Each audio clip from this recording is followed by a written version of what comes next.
Good afternoon and welcome to the Active Wealth Passive Passive Income Active Wealth Show. Man, why did we pick a name that was so hard for me to say? I don't know. We thought it was great at the time. My name is Bill Fairman. This is Wendy Sweet and Jonathan Davis at the end. We are Carolina Capital Management. We do make loans. For anybody who is interested, go to our website, carolinahardmoney.com. Click on the Apply Now tab if you're interested in borrowing money. We also offer passive investments. So if you're an investor looking for passive returns, then click on the Investor tab.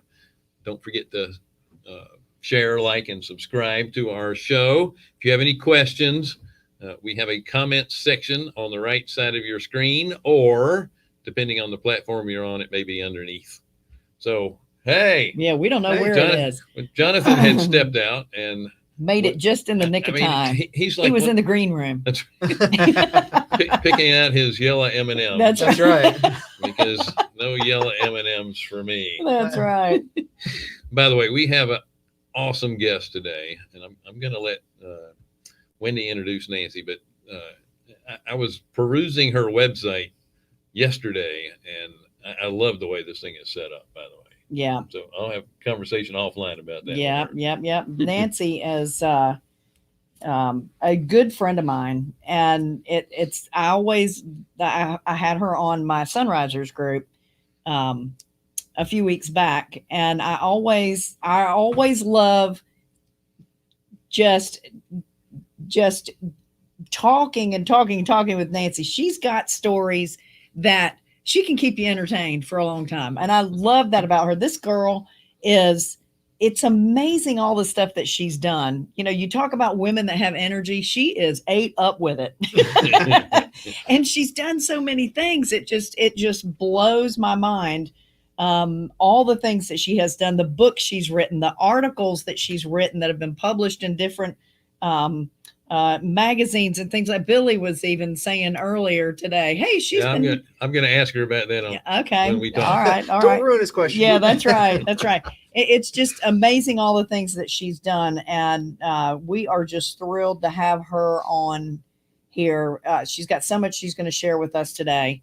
Welcome, Nancy. We're so glad you're here.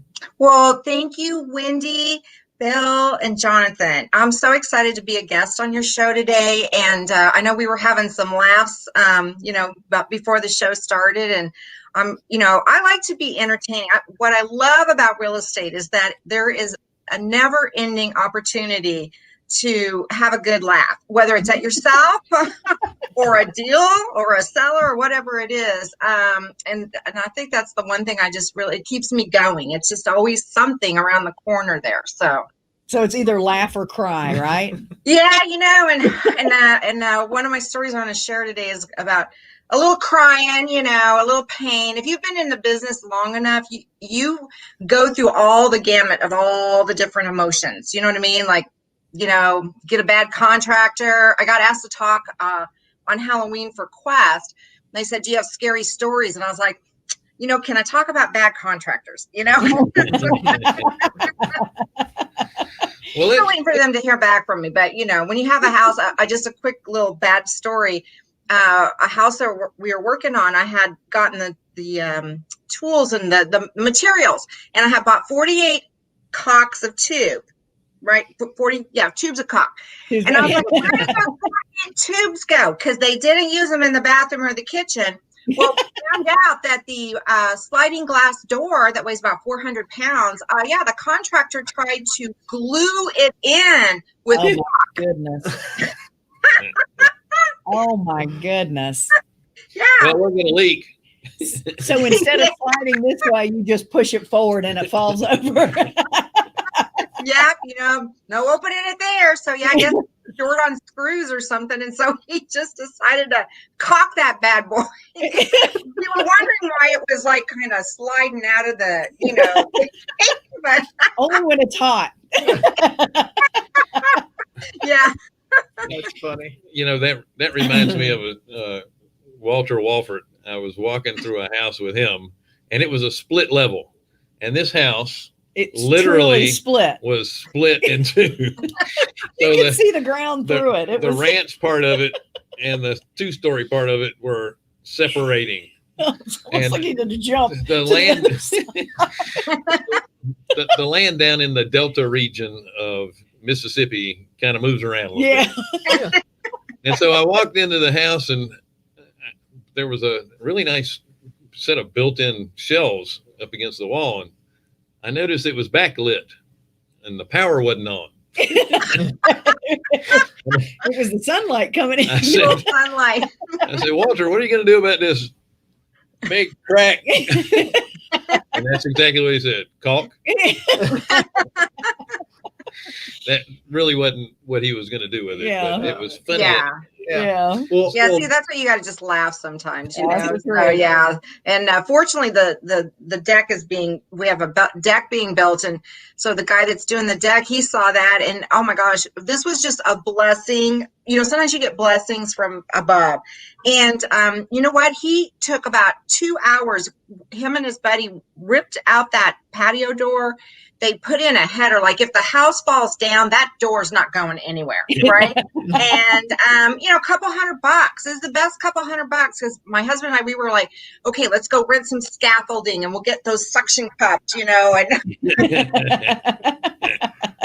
That's too funny. They fixed it right up. So you're talking They about did. Lake House, and you just got that Lake House. Tell us the story. All right, Repeat that story for us. so we live in Dallas, Texas, and you know, my daughter is getting married at the end of the year, and so I told my husband we need a hook, right, to when she starts having babies and all that, and so we kind of been looking around for a lake house, and you know, they're kind of expensive, you know, and so we wanted to be close to Dallas, so we ended up looking in Granbury, and we had breakfast at this restaurant and started talking to this gal, and she told us about this neighborhood that we were not even looking in. So we literally found this lake house driving for dollars. If you don't think driving for dollars doesn't work, you know, it works.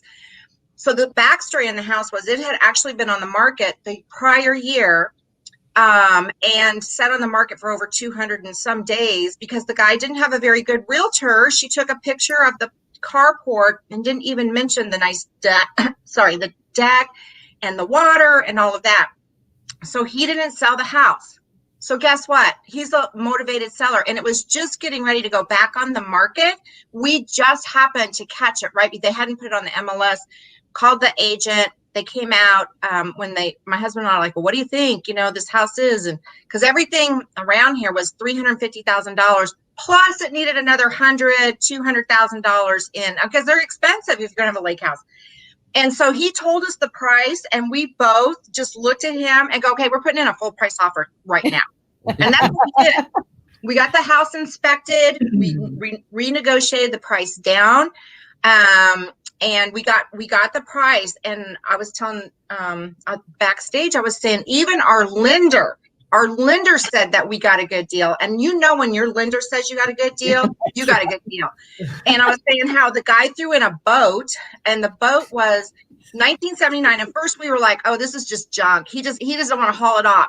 That puppy works, and we had it out on the water yesterday. 1979 orange metallic. So driving for dollars, I got the lake house. The deck had to be redone. The patio door had to be done. So it's been a challenge. But yeah, driving for dollars is how we found that bad boy. That's awesome. And it's amazing that you are driving for dollars. I tell people all the time, you know, they're saying, I can't find a wholesaler. I can't find deals. I've been doing all these postcard mail outs and all this stuff. I always tell them, find a street that you want to buy on, that you know that people are probably willing to sell. Park it on a Saturday morning between 10 and 2, because that's when everybody's home, and just start knocking on doors. Yep, exactly. Because you know what? You just never know. And I know we're going to talk about the profitable landlord system, but one of the things that I find that if you can get good deal flow, you can be a wholesaler or a flipper or buy and hold or whatever it is that you want to do, but you have to have deal flow. And so that's one of the things I really focus on with people, because what when I'm working with someone new, what I find is that they're just all over the board. Like I had a student and he was like marketing all to Texas. And I'm like, why are you doing that? You need to get into your own backyard because there's deals to be had there. Yeah. And Dallas is very, very competitive. Right.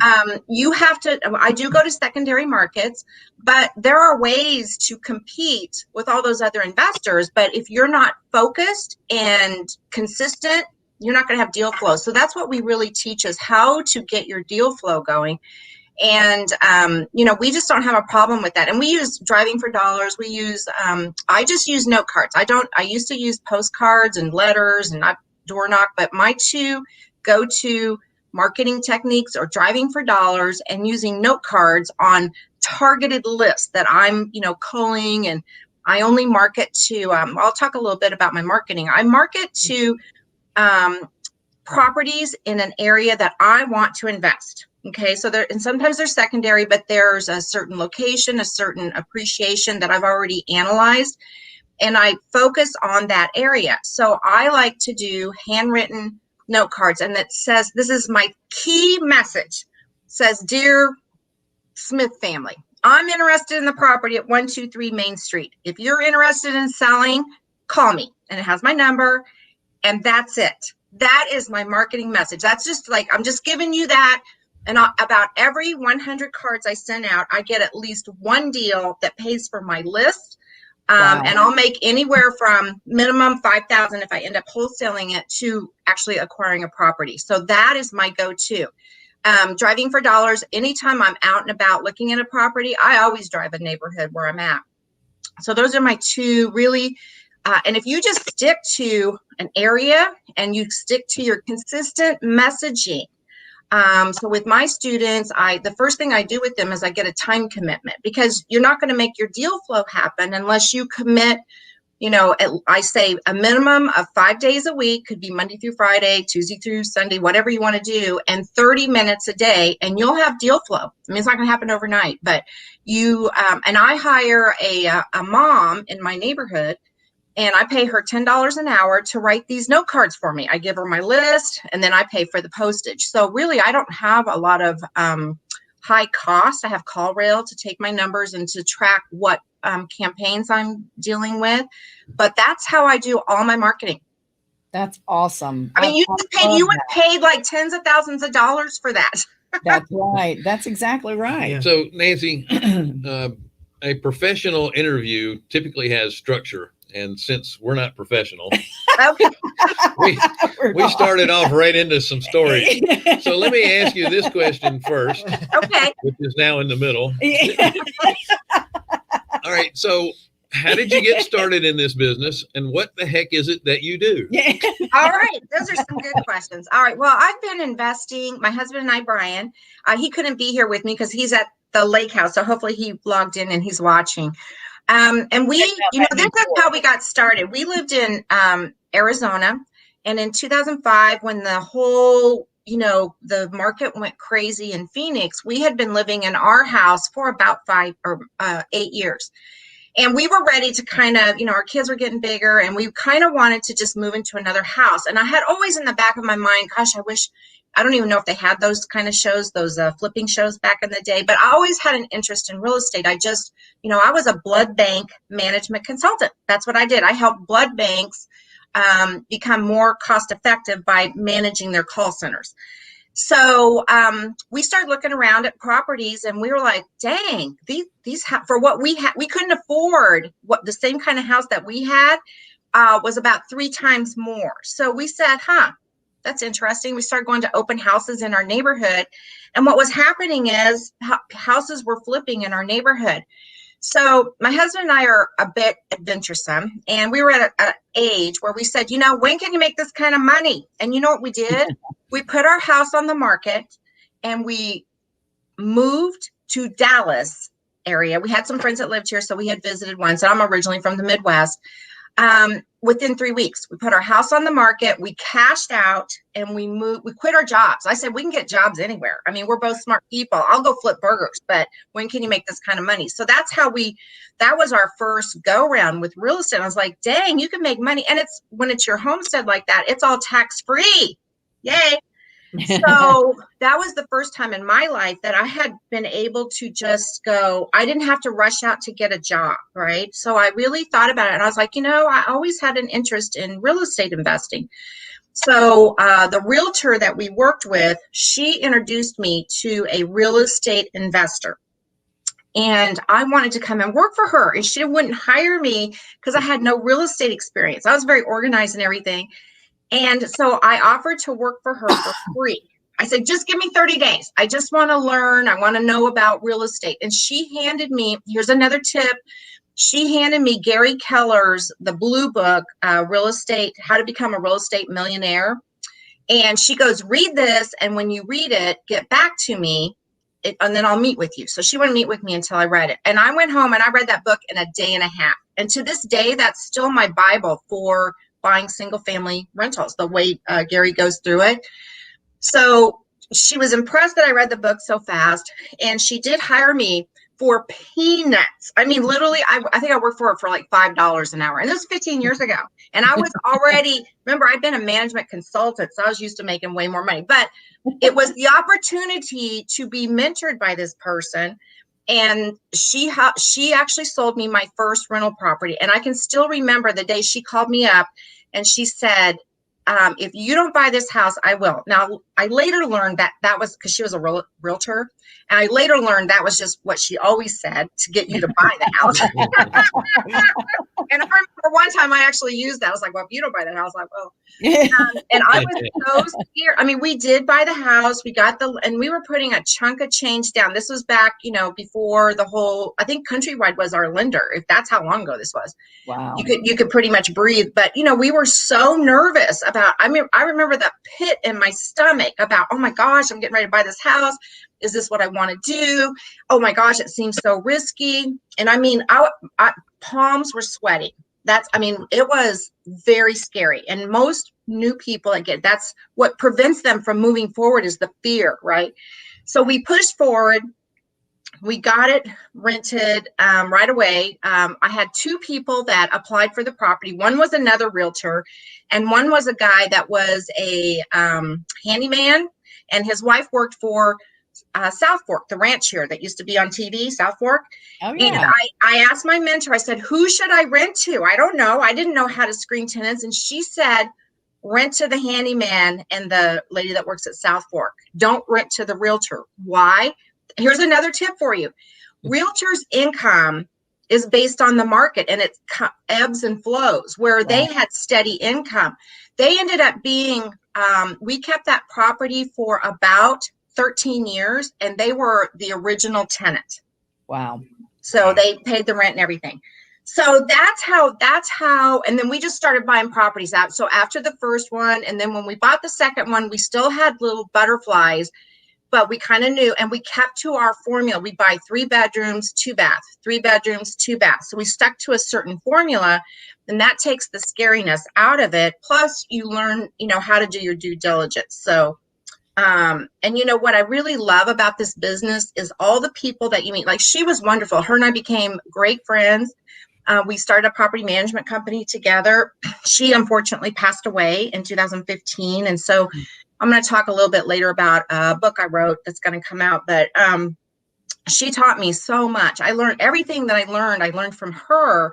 And I work with her, and I had a partnership. So I love, and then just all the people that I've met that are interested in helping you grow, whether you pay them or, mentor them or whatever. But you know what I don't like about real estate is the people. And the reason I say that is because with all the good people that are out there that want to learn, there are people out there, and I'm just bringing this up because I had a recent incident with some contractors. I just wish there was a way to regulate that industry, because I feel like I know what I'm doing.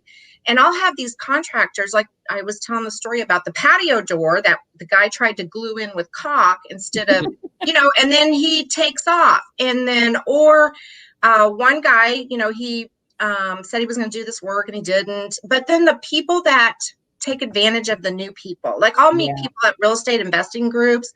And I met this one young couple, and they had spent, $40,000 And I just said, and they weren't anywhere. I said, stop, just stop.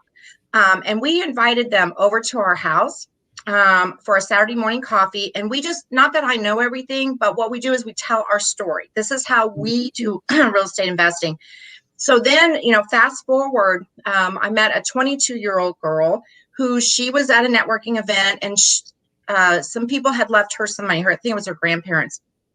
And there were these other wholesaling company, and they were on her, just on her. So I took her aside and I said, hey, you don't know me, but if you'd ever like to just come over and talk to my husband and I, we don't push anything. We just tell our story. Well, then now that I have the profitable landlord system and I am a mentor and a coach, she reached out to me, and she's one of my students. I'm happy to say that. And she's been wanting to do it. And I said, you just need to pull the trigger. And within 2 weeks, she had her first appointment that we went to, and we made an offer on a house 2 weeks after starting it, because we worked on her consistency and her messaging and her focus. Awesome. Excellent. That's awesome.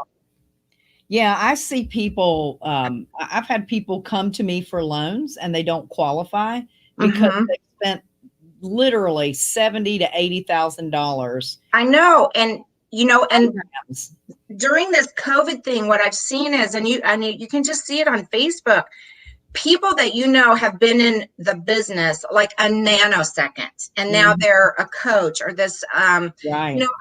And we, even though I do charge, we're very affordable. I'm very transparent. And you know what? I back it up with a money back guarantee. If you didn't get, if you don't get what I say, as far as like getting a deal or getting qualified for lending, because we do talk about, how to get financing for these properties. I'm going to give you your money back. I'm not sitting here saying, oh, I want your money. I want your money. I want to make it affordable for people because I want them to be successful and I want them to have the life that they deserve. But they just need, people are like, oh, well, why should you pay for it? There's all this free stuff on the internet. Well, yes, but if you're the kind of person that just needs a roadmap to get there because you don't know, and I'll meet a lot of people that are like, well, I need to do my cash flow. I need to be a wholesaler first.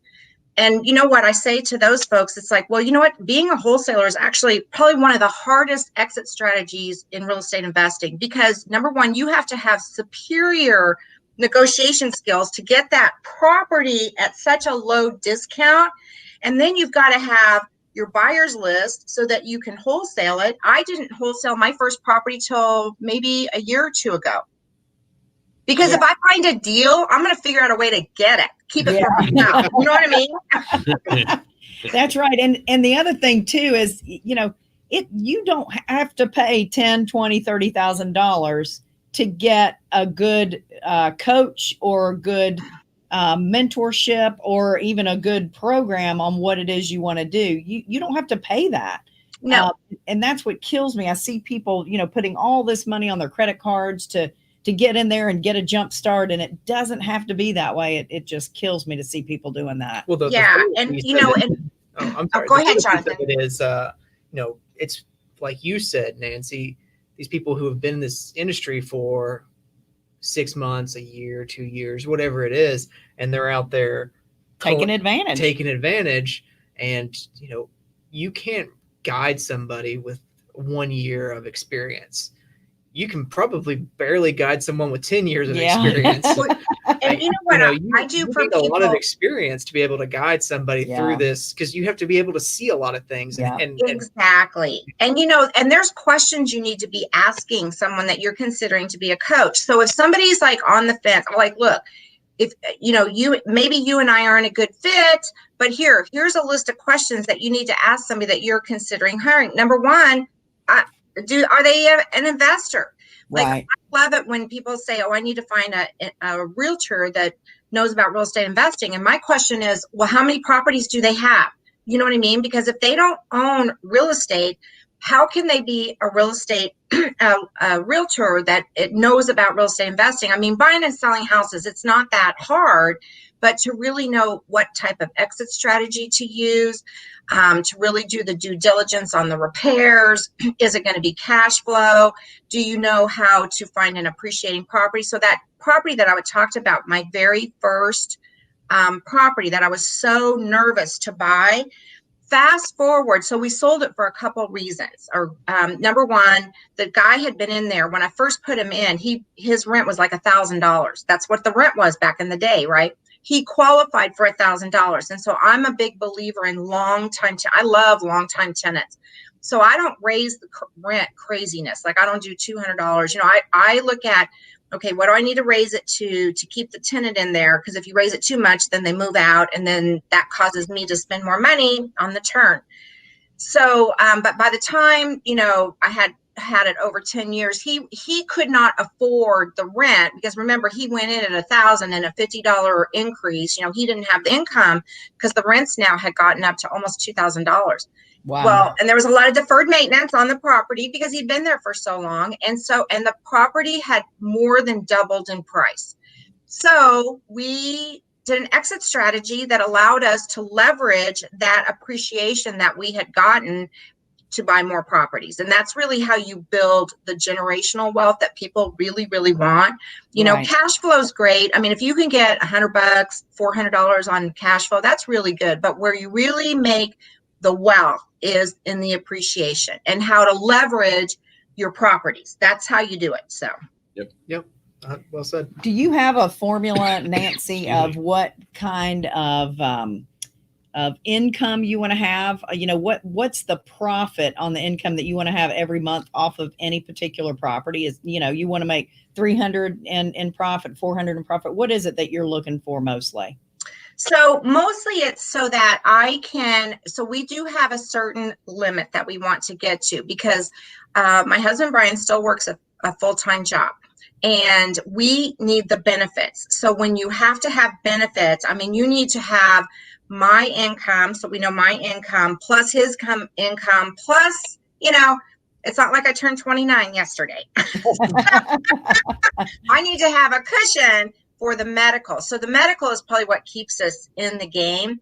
But as far as like a monthly amount, so as long as all of my mortgages are covered on my properties, I have one property, but for the most part, I carry debt on my rentals. So as long as all of that is covered, I'm able to pay for my marketing, right? And so if I'm clearing, let's say $1,000 a month on all my rentals, I'm doing good, because what people don't really talk about is the tax breaks you get on the back end. You know what I mean? Right. So it's not the money that I have to make every month, but it's the tax money I'm saving by my rentals. And Right. that then goes to your overall so we're more interested in generational wealth and leaving a legacy. So I know I was gonna kind of leave this for the end, but for me, the wealth is that I have what I need. I don't need to live extravagantly, and my time is more valuable at this point in my life.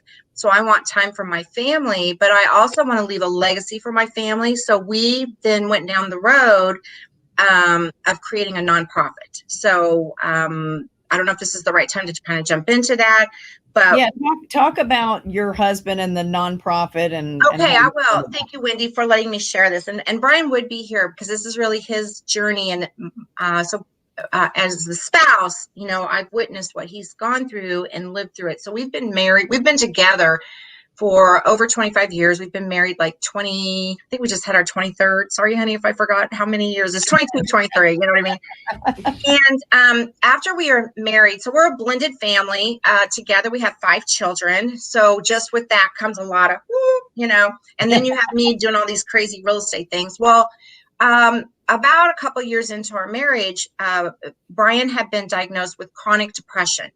And in my family, we have lots of different kinds of dysfunction, but depression is not one of them. And so, I didn't really know that much about depression. I'm just like, okay, snap out of it, right? And that people with chronic depression can't do that. They can't snap out of it. They don't have control. It's an illness. And Brian, bless his heart, he was very good at a mask. Like most people who know Brian would never guess that he had chronic depression. He was just like that commercial where you see people with the little mask. Yeah.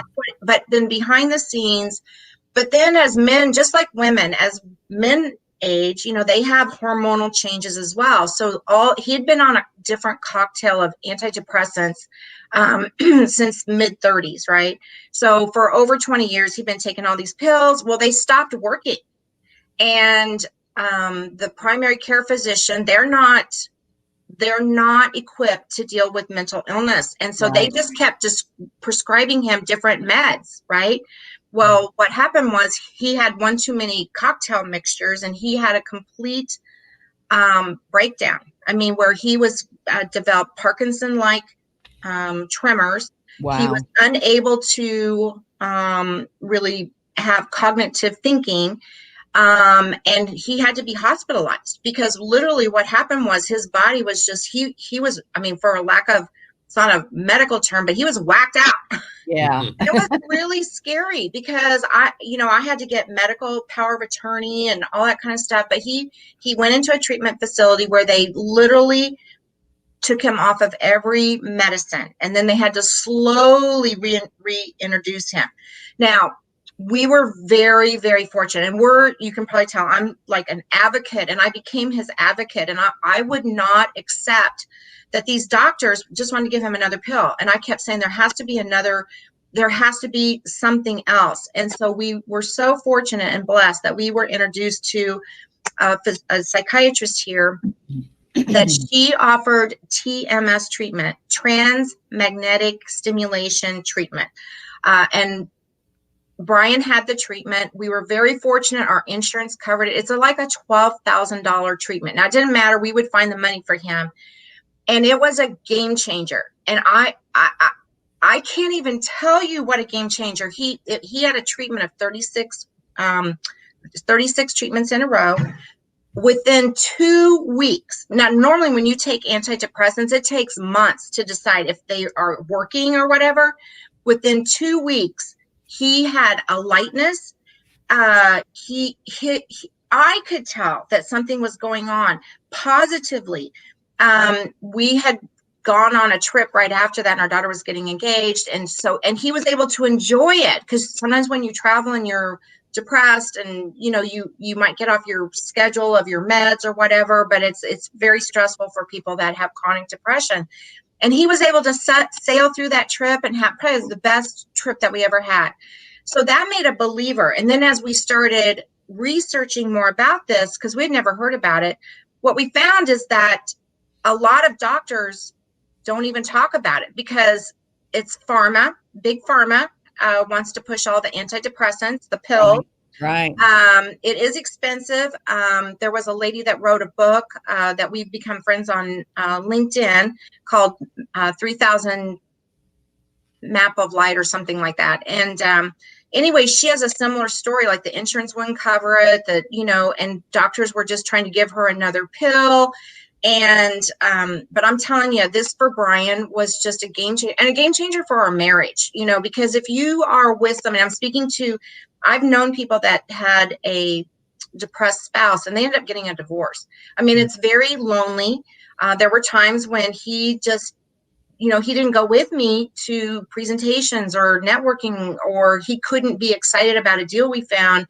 And it hurt my feelings, but he could not, it was beyond his control to have the empathy, and there's only so many pills and cocktails that you can take. So now it's like we have a honeymoon. I mean, he had not quite, it was just a little over a year ago, he had the treatment. It's like a whole, like a honeymoon, a new marriage, the freshness. It's been amazing. I mean, it makes me just go, oh my gosh, all this time that's gone by that we didn't know about this. So we want to be advocates for other people that might be facing this. So we decided that we were going to create a nonprofit. It's called Map of Hope. And I'm so excited. Just a couple weeks ago, I got approval from the IRS that it's actually a nonprofit. We have a website. It's called mapofhope.net, because .com was taken.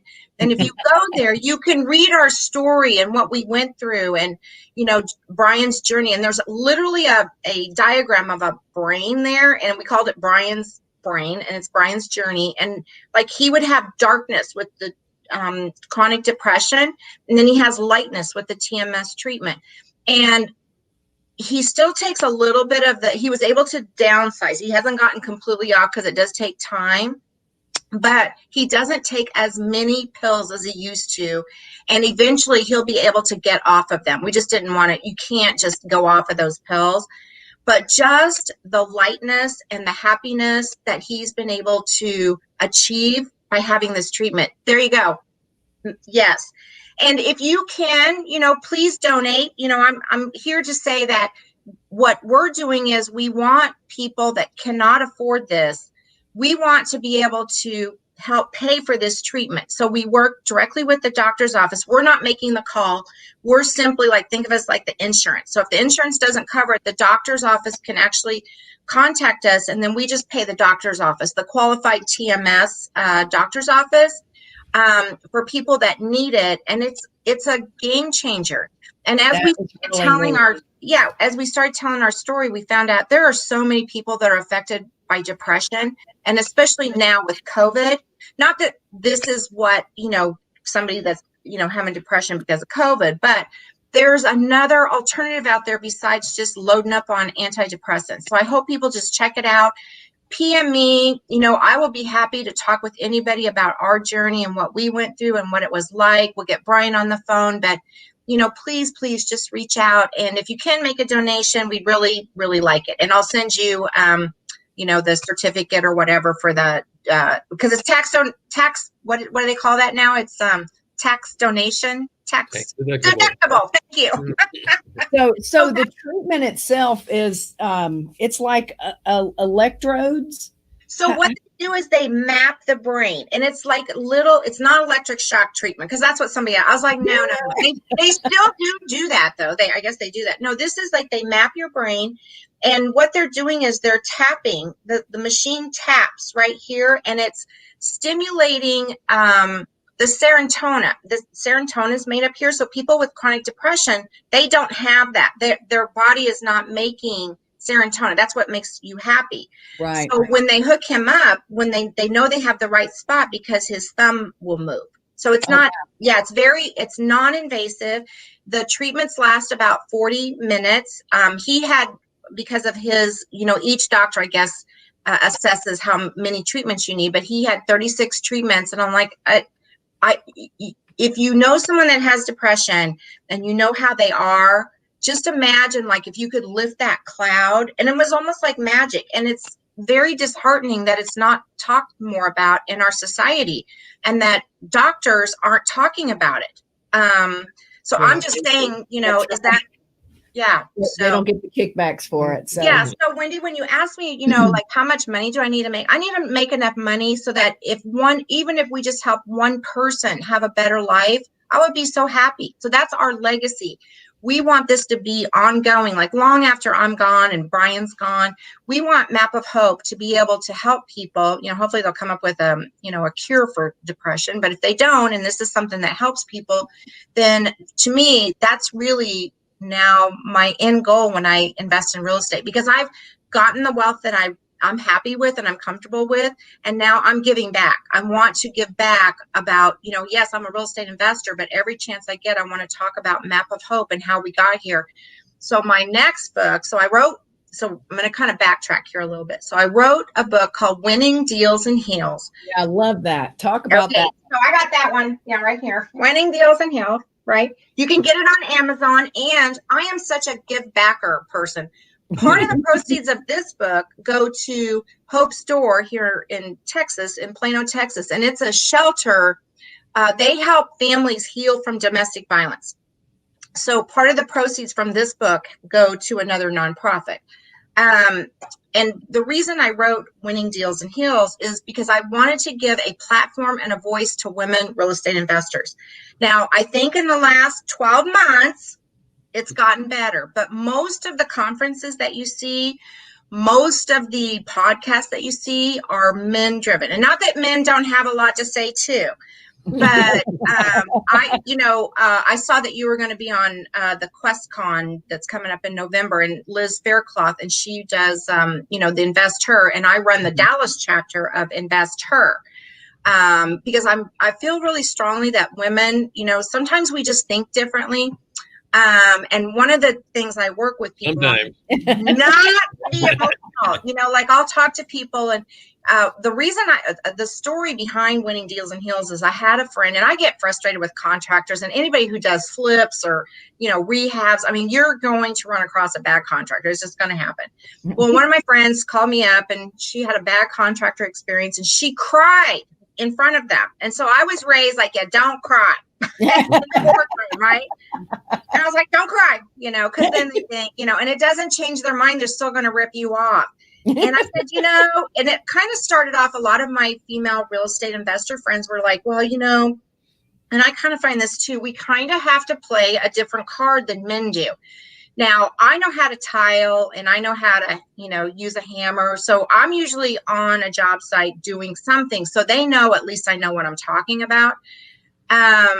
And so, but, from time to time, I mean, I'm blonde, and I'm sorry, sometimes you have to play that card, you know what I'm talking about? I don't really want to say it. There's going to be a book about the differences between men and women and dealing in the real estate industry. But then I thought, you know what? I don't want to focus on that. I want to be able to tell women that are sitting there and maybe listening in the audience today, like, maybe their children, they've raised their children, and they're looking for that. How can I make more money? Maybe they've been laid off from their job through no fault of their own because of COVID. Maybe they got a divorce. Maybe their husband died. But you know what? You can be a real estate investor. Mm-hmm. And in the book, there's common threads. There's myself and 9 other gals that I interviewed, and we all have common factors. Mm-hmm. Number 1, we all had a trusted mentor. Some of us paid for them and some of us didn't. And there's different ways to pay for things, right? Like my mentor, I went to work for her for peanuts, right? Mm-hmm. We all hired somebody that did our menial tasks, like housekeeping, hate it.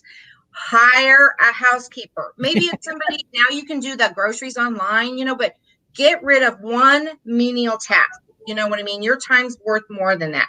Mm-hmm. Women, I'm sorry. I mean, men, maybe you are like this too, but don't be emotional about your real estate investing. It's a business. That's you know right. What? One of my students, she's talking to a seller, and he just wants too much money for the house. And she goes, well, do you think I could talk him down? I go, well, you know what? The delta right now is about $60,000. So no, I don't think you can talk him down. But what you need to do is just say, hey, this is the cash offer I'm going to give you. We could talk about subject to, but I mean, we were so far apart. So know when you got to cut bait and move on, right? You just, mm-hmm. You're not going to cajole them into a $50,000 drop in price. And don't just spend the money because you want to jump in. I met a young couple, and they bought a house, and they overpaid, and I told them, don't, they called me after they bought the house. And they're like, what do you think? I said, don't over improve it. Don't, you're in a neighborhood. And so they were, they lost about $20,000 on the deal.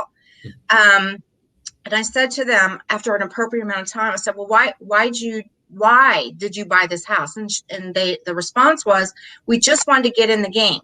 Don't get in the game. Don't be too hasty to get in the game. Get in the game sensibly. And then the last thing is that start small. Don't, I've taken coaching programs, right? And I take what I need from them. So I don't need to learn 20 different strategies to sell a house. Right. I need to learn one and then master it, and then I can move on. Now, one of the things that I do in my course is I do teach people how to monetize leads, because we focus on single family, but when I do my marketing, there are houses that are not necessarily a single family, they're not going to make a good one. So I talked about my first house, how I got, and I was so scared. Well, fast forward 15 years. And here's what I did yesterday. I put a deal together. So I have a house under contract I never saw. Do not do this if you're brand new. Okay. I've been doing this for a while. So I'm buying it for $70,000. I already have sold it. I'm going to owner finance it for 90 or 115. The ARV on the house is 140. Okay, wow. I bought it for 70, right? I'm using private money to buy it, right, from my private money people. And my terms for my buyer is that any points I pay, the fees, because how I set up my private money lender with my Quest IRA folks is I pay their fees to borrow their money. So I pay points and then I pay the percentage. So basically my buyer is reimbursing me all of those costs. So this is my first deal. Remember, I've been doing this for a while. I have never seen the property and I'll have zero money out of pocket. Zero. Beautiful. I'm actually doing a no money down deal. And I will get I'm doing owner finance and I'm getting $100 a month, just $100. And in 1 year, because I'm making the buyer refinance, I'll make $25,000. So I'm making $1,200 in 12 months, for the $100, and then I'm making $25,000, and I had no money in the deal. And that's after I pay off my lenders and everything. I'll make $25,000. That's more than 100% profit. It's like I did the numbers. I'm actually doing next week. I'm doing a webinar on how to grow your small dollar IRA, and I'm actually using this that case study. It's 617% is our return on investment. That's awesome. So you're doing that in your IRA. You're buying the house in your IRA. So my private money lenders are using their IRA money. Gotcha. So I have 2 private money lenders that are using their IRAs. So they're going to make total. They'll make $6,000 plus 15. So they're going to make $7,500. One's doing 40 and one's doing 35. So they're about 50-50 on it. And they're happy, and they're people that have, that's kind of my little niche with my lenders, is that I have a lot of people that I use their small dollar IRA, and I help them become private money lenders. That's awesome. That's awesome. And I'll have an online course about that, like in a week or two. So let's talk about your program that you have. Okay. And how can people learn about that, and all of these things that you're saying you're doing, the webinars and stuff? How can people get in touch with you to get on those and be able to enjoy that with you? So I partnered with a company called Real Estate IQ. You can just Google them. You can also email me at nancy@kvnhomes.com. But I've partnered with Real Estate IQ to do this series. It's over the next 3 weeks on how to invest with your small dollar IRA. And then the Profitable Landlord System is, just website, Profitable Landlord System. There's an online assessment so people can take it. And then after they've taken it, then I'll just follow up with them with a phone call. And the phone call, what we'll do is we'll kind of assess what their goals are. My program is dedicated to helping people buy single family rentals and build generational wealth through single family rentals. So if you're interested in multifamily, this is not going to cut it for you. If you're interested in commercial, we don't do any of that. It's strictly single family rentals. Awesome. There would be like duplexes or whatever or whatnot. But how you get on the webinar, I think I have it on Facebook as well, but real estate. So actually Google real estate IQ, and go to their website, and then under events and go to October 20th, and you can register for it right there. I think you have it on your website as well, don't you? Either under media or events or something like that. Yeah. On your KV Homes. And if they email me direct, I'll send them the link too. But so the Profitable Landlord System is basically, I have broken it down into easy to follow steps. So there's 5 different modules. One is about how to find the sellers. And so what I want to do is talk a little bit about that, because if you don't have sellers, you won't have tenants. You don't have to get loans. None of that. But it'll take you all the way through if you want to grow a team. That's how I designed it. So it's meant for people that have 5 or less rental properties. If you already have 50, I probably can't teach you anything. Maybe how to property manager or something like that. And I do offer a separate course just on property management, like how to find a property manager, what to ask them. But I just want to stick a little bit on the profitable seller. That's what I call them, because that's what you want to find, is they're distressed and they're a profitable seller, because you're going to make a profit off of them, right? And so what we do is we work through 10 different, I call them risk factors, because when you are looking for a property, there's location, there's the age, there's the size, there's the, floor plan layout. And those individually don't matter, right? Doesn't matter location, doesn't matter about age, but when you bring them together, I actually rate each one of them. So I'm just going to give you an example for me. So my first property that I talked about was a 3-bedroom, 2-bath, built 19. I like properties that are 1978 and newer because why? Not because the builders were better or anything, but because of the lead-based paint. Because when you're dealing with tenants, you always have to have them sign it. Great So point. but when I'm marketing, if I find a property that's 1950, I'll wholesale that, or maybe I'll owner finance it. So there's a different exit strategy. So when I'm looking for my rentals, I have a certain formula that I use, and that's what I teach. Now, depending on where the person lives, 2-bedroom, 1-bath might be more prevalent than a 3-bedroom, 2-bath. But the reason I stick with 3-bedroom, 2-bath is because you can rent those all day long. I mean, that's a family, that's somebody that's downsizing, so we look at the location, the age, and then I also look at appreciating areas because I'm going to buy properties that I've already identified as appreciating.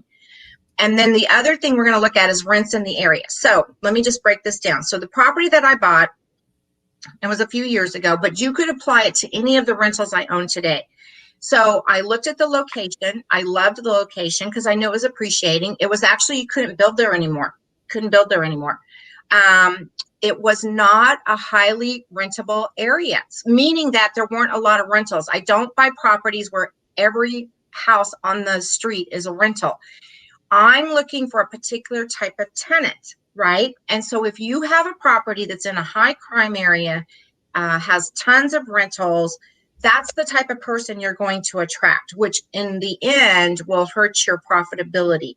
So I look at all these things. So I want to know what the average rent is in the neighborhood and how many rentals there are. And that is very important. So each one of these, I put a score, like a 1 to 5. So 1, very low risk. 5 is like, move on, don't buy that property. So when you go through the profitable seller module, you will learn, okay, how do I figure out what's a good location? So the location that's good for me might not be good for you because number one, I only want properties that are within a 30-minute as a rental, as a 30-minute one way from where I'm at. Okay, now I have a property. Nancy, this is incredible stuff. Okay, and all right. Man, I wish we could get into more, but that's exactly what people needed to hear.